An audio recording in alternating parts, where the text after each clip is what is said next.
اللہ جب کسی سے ناراض ہوتا ہے رزق نہیں چھینتا، آب و دانہ بند نہیں کرتا، سورج کو حکم نہیں کرتا کہ اس کے آنگن میں روشنی نہیں پھیلانی، چاند کو نہیں روکتا کہ تیری کرنیں اس کے ویڑے میں نہیں پڑنی چاہیے، بلکہ اللہ جب کسی سے ناراض ہوتا ہے سجدوں کی توفیق چھین لیتا ہے۔ سجدوں کی توفیق چھن گئی تو پھر سمجھو اللہ ناراض ہے، اللہ راضی نہیں ہے۔ اور اگر سجدوں کی توفیق نصیب ہو جائے، کسی نے واصف علی واصف مرحوم سے پوچھا تھا کہ کیسے ہمیں پتا چلے گا کہ ہماری نماز قبول ہو گئی ہے، تو انہوں نے کہا تھا ایک نماز کے بعد دوسری عطا ہو جائے تو سمجھ لو پہلی قبول ہو گئی ہے۔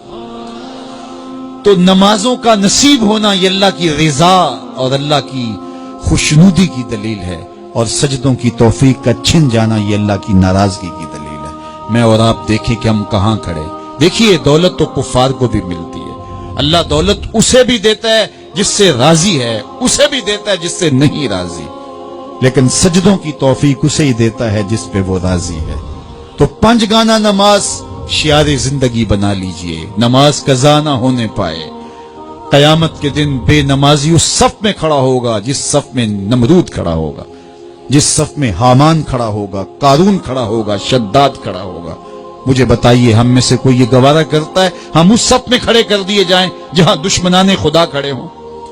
آج کوئی نماز پڑھے یا نہ پڑھے، حشر کے دن حکم ہوگا کہ اللہ کے حضور سجدہ کرو، ہر کوئی سجدہ کرنا چاہے گا، جو نہیں پڑھتا وہ بھی کرنا چاہے گا، لیکن بے نمازی کی کمر اکڑ جائے گی، وہ آرزو رکھنے کے باوجود سجدہ نہیں کر پائے گا۔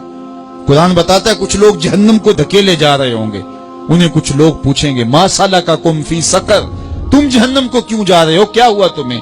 تو وہ جواب میں کیا کہیں گے؟ لم نک من المصلین، ہم نماز نہیں پڑھا کرتے تھے۔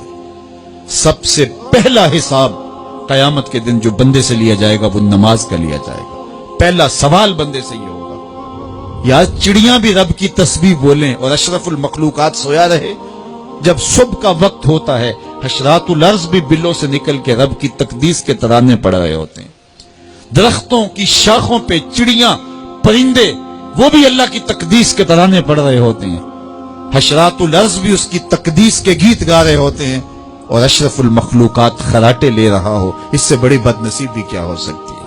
آئیے 5 گانا نماز شعار زندگی بنا لے۔ اس مجلس میں اگر کوئی بے نمازی ہے تو آج عزم مصمم کر کے یہاں سے لوٹے کہ آج کے بعد نماز نہیں چھوڑوں گا، اور اگر آپ 5 گانا نماز کی عادت رکھتے ہیں تو آپ کو مبارک ہو، لیکن یہ عزم کر کے جائیے اپنے گھروں میں، اپنے اعزاء و اقرباء اور اپنے دوستوں میں اس زور سے تلقین اور تاکید کریں گے نماز کی کہ وہ پکے نمازی بن جائیں گے۔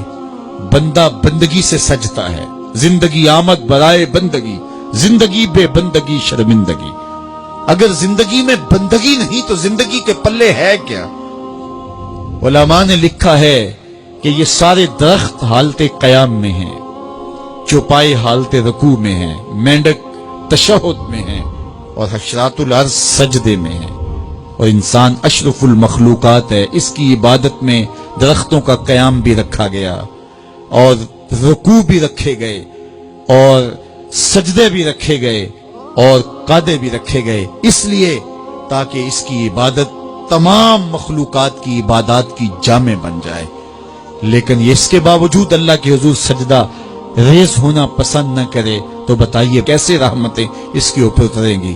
خوش نصیب تو وہ ہیں جو 5 گانا نماز ادا کرنے کے بعد تہجد بھی قضا نہیں ہونے دیتے، سجدوں سے اللہ کے حضور حاضری پیش کرتے ہیں۔